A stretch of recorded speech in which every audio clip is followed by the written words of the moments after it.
strange looking mountains over there. Hang on. This isn't Scotland. Oh no. I'm back at work. Yeah, unfortunately, I did have to go to work again when I finished my break. Unfortunately, I have to pay the bills. So let's go back to Scotland. Now, in this episode, I am going to focus more on the west coast. So I'm doing a little bit of backtracking because we're going to go before Ullapool, where I was in the last video, and I camped the night. But I just thought I'd just show you some of the beautiful scenery. Now, I have to make an apology for the wind noise on the bike because my audio recorder didn't have the right adapter because I completely forgot to bring it with me. So I've got really bad wind noise. So I'll try and talk over, but not too much. One of the things that I loved about this road was the scenery. You had pure blue water, pure blue sky, rugged rocks, rugged landscape, barren. But what it also encourages you to do, because they have all these little lay-bys, is stop off every 5 minutes to catch your breath, soak it all in, take a picture, and go, look at this. Absolutely amazing. Now, there's something about being on a bike in this kind of weather with this kind of scenery. You're just closer to it. I don't think you get it in a car, and some people do it in camper vans. I'm not sure they get it either. Not in the same way you would on a bike. And that's why we do it. That's why I love biking.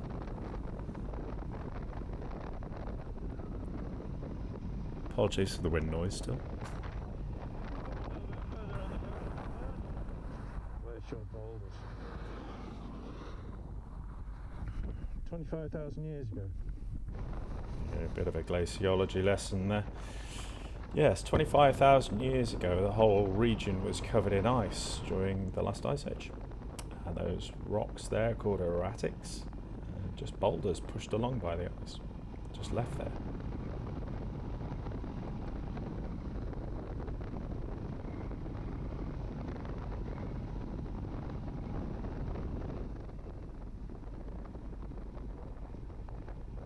It's crazy how the scenery changes, doesn't it? It just goes from flat moorland to these rock cuttings and these great viewpoints. Oh my giddy aunt, look at this.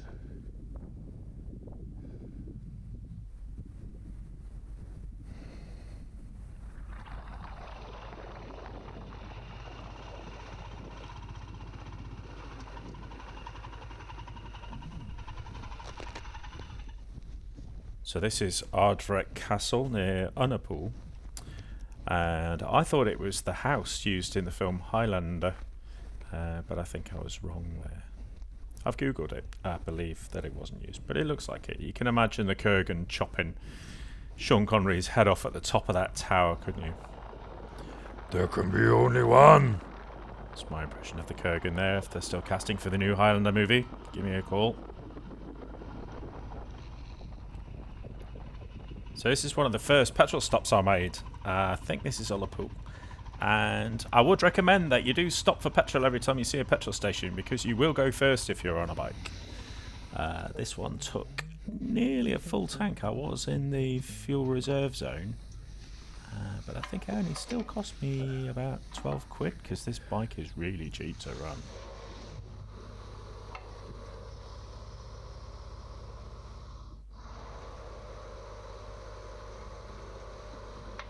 Oh, reassuring dribble tap there. Every gentleman knows about that. And a thorough insertion as well. Fnar, fnar.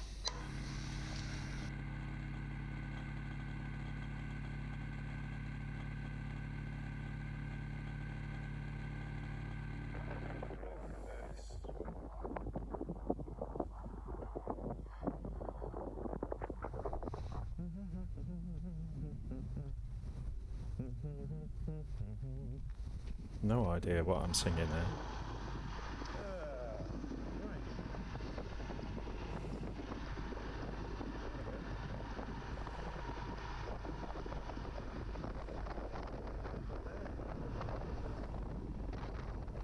One thing I did notice, I had a bit of a tan on my face when I got home, and I think I was just riding into the sun all the time.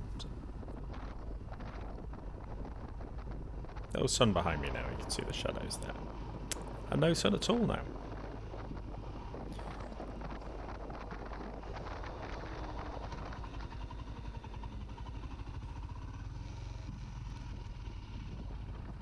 Yet another viewpoint.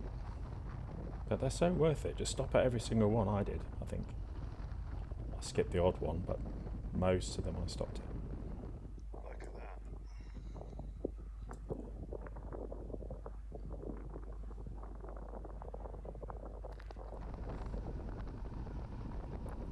So we're now running along the Westeros Peninsula, not to be confused with Westeros from Game of Thrones. That would be devastating. But this is basically the run from Waterfall round to Applecross.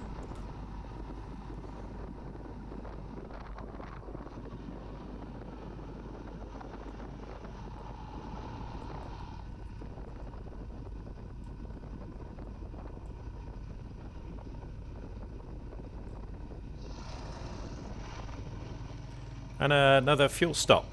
Now, I got chatting to the owner here, and he was telling me that this season there's not been many bookings in the guest houses or B&Bs, etc., particularly the campsites as well. So I think the staycation bubble is about to burst. But hopefully it picks up from. It's bank holiday when I'm recording this, and everything should be back on the even keel, I would hope.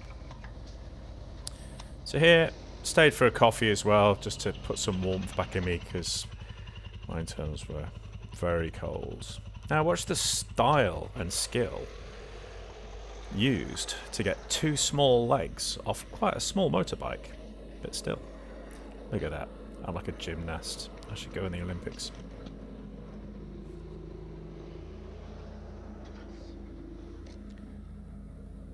So the coffee did its trick, put some heat back into those old bones because it was cold. And then I started moving inland a little bit into some woodlands. And I skipped past a junction and turned round actually and saw a sign to a waterfall called Victoria Falls. So I thought, yeah, turn around, go and have a look at that, see what it looks like.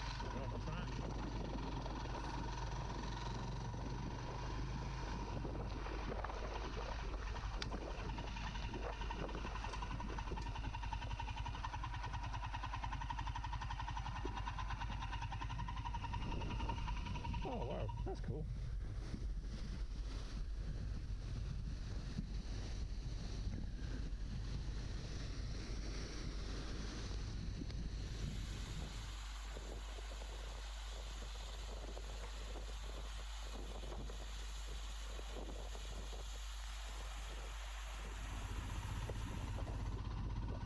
Another great thing about the Himalayan is its ability to do little forestry track roads, something I wouldn't have done on the Phaser before. Great fun.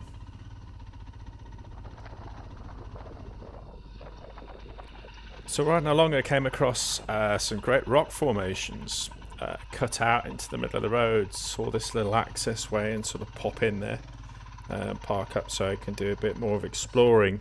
I'll explain why in a minute. Yeah, nothing to do with my former history of geology and being a rock collector and a bit of a nerd, but for another reason. Child number one is at university doing paleontology, and she requested a rock from Scotland. She said, if you're going to, I said, do you want anything from Scotland? She said, get me a rock. There's plenty of rocks there, isn't there? The liking on there is like Mickey Mouse. Yeah, I think that'll do.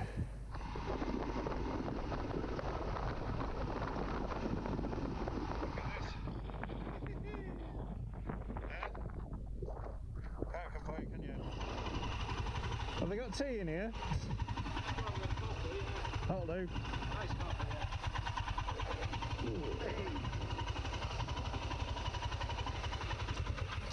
How'd you find little Himalayan?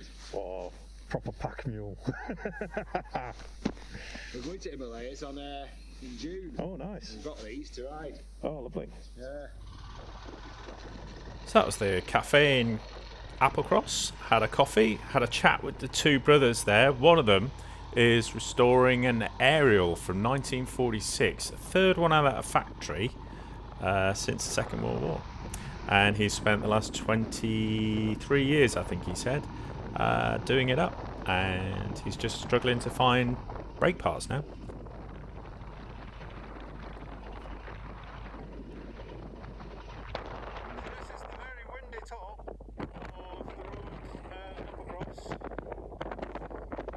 So that's the top of Applecross, the highest tarmacked road in the United Kingdom, I believe, or I was told. Now this is Applecross Pass. This is going down Applecross Pass, which I'm not sure is that better or going up? Don't know. Well, it was good. It's like, reminds you of one of those little alpine roads that you see on TV, you know, like in Switzerland or somewhere. Nice tight hairpins and very, very narrow. Thankfully the barrier's there, because I think if you went off the side you wouldn't be going home. Now there were a few cars and I think a van that came up past me, but one of the things I noticed was the smell of burning clutches. So if you ever thought of putting a business at the top of Applecross Pass, a clutch repair centre would probably be it. So one for Dragon's Den, I think.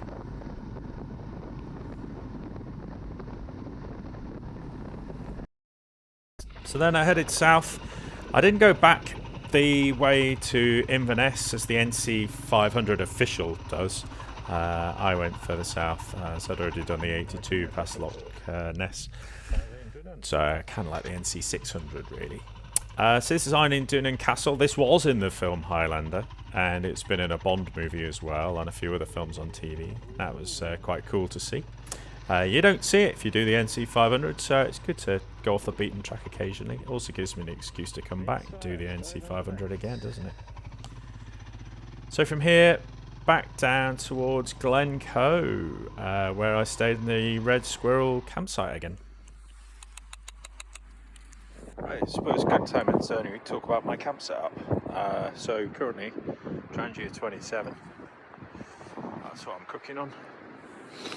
I've got the Lomo 60 litre, which to be honest, I'm glad I got the 60 litre because it just fit everything in it. Throw it all in, roll it down, stick it on the back. There's my RIG something X something helmet. I got a whole load of GoPros and a whole load of battery chargers, but I keep forgetting to charge the batteries up. The most important thing you should take on any trip when it's cold is candleman cake. Just for pure energy. Absolutely brilliant stuff. Been using this for years. I bought the Pennine Way many years ago, and I think this got me up it. So never really shy of some of that. In there, I've got an OEX 4-season sleeping bag. I've got the Berghaus air mattress, which has got the insulating foam on the inside, which is quite good. It was last night anyway, when it was blinking freezing. And the obligatory camping tin mug. I've got loads of these tin mugs, and I've always had these tin mugs. Camping mugs, the little ones with the little carabiners and stuff on the side. Absolutely useless. One of these lasts you forever. In fact, my last one, which has now got toothbrushes in, sitting in my bathroom, I've had for about 15 years. And this one I bought 2 years ago, and it still looks like new. So, you get one of those. I think it's a Falcon enamelware. I love Falcon enamelware stuff. Another one is a little half-litre thermos, and I've shown you the thermos pack. But this power pack from Halfords is a starter pack actually, so it's got a starter jump cable. So I'm using the battery at the moment to charge the little battery, which is a bit of a risk, but I might check that later. I've just got some water in the bottle. Yeah, that's it. Oh yeah, and a little folding up that's it. Tank bag, plastic bag, clothes in, usual camping towel, soap bag, and in the other bag I've got other stuff like a pillow and stuff that I've not used yet. So there's a Neil mat in there. Not that it'll be any good today, blow away, but it's great for and it did get very windy. I had a bent pole on the tent in the morning, and then this happened.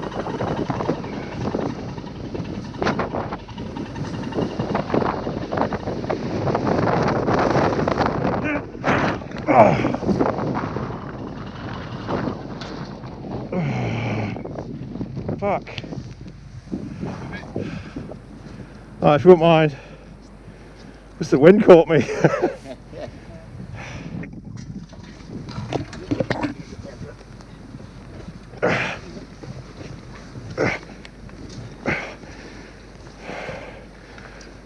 Move it and time it. That's it, we're done. You sure? Okay, I'll switch.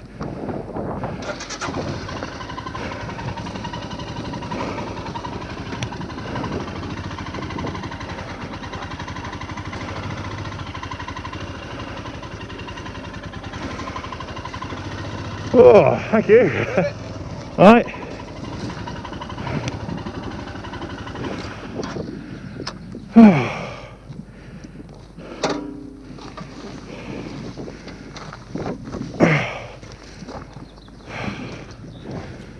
Well, it's not the first bike I've dropped, and I forget how heavy they are to pick them up. Thankfully, that gentleman helped me out, so that was really good.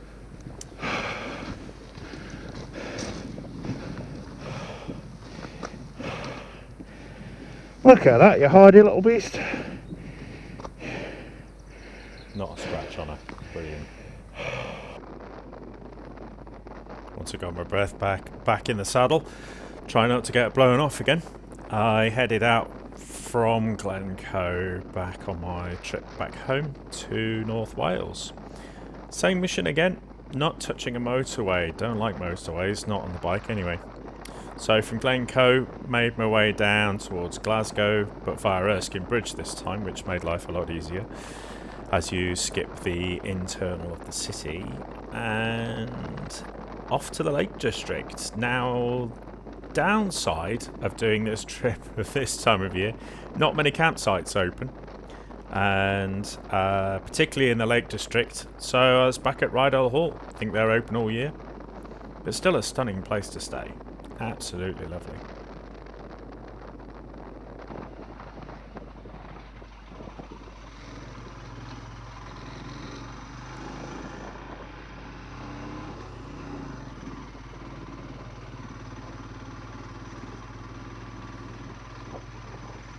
So when I pitched my tent here at Rydal, two other chaps turned up on Honda adventure bikes. Had a chat with them. They're planning this year, I think, a tour of the whole coast of Europe, and one of them, I think, had quit his job. The other one's taking unpaid leave for quite an extended period. So you two guys, if you're watching the channel, give us a thumbs up, and I hope your adventure goes well. Sunday morning now, and out of Ambleside.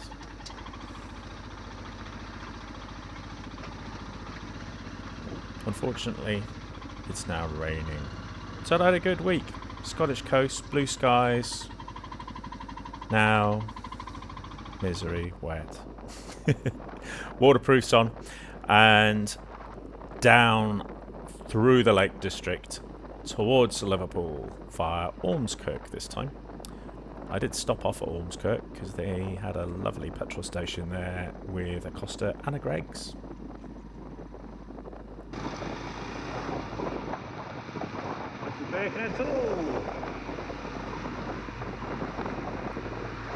So this is Birkenhead Tunnel, one of the tunnels that crosses under the Mersey. I think we came here on the way up.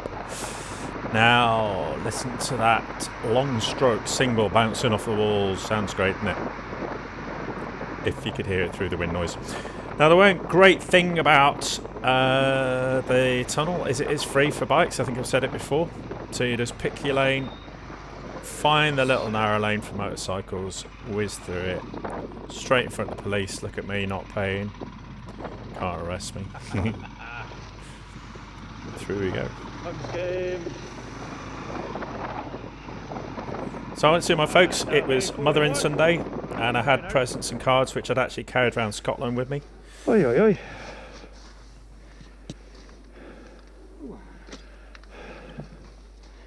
So that's my dad inspecting my bike.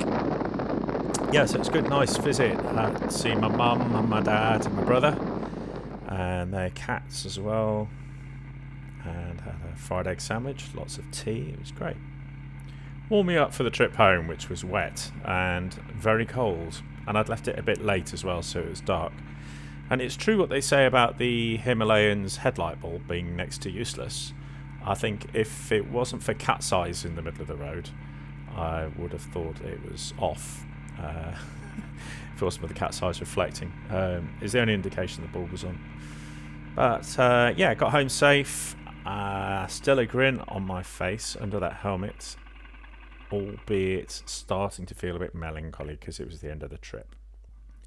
I'd definitely do it again, probably clockwise, so I get to go up Applecross Pass. That'd be interesting, fully loaded on the Himalayan. Yeah, definitely. Definitely do it out of season again. Got to be brave. Otherwise, it's midges and traffic. You get the roads to yourself. It's great. Just got to be brave. Well, if you watched it this far, thank you very much. And don't forget to like and subscribe because that'll encourage me to do more content. So ride safe and don't forget to switch your winkers off because nobody likes a winker.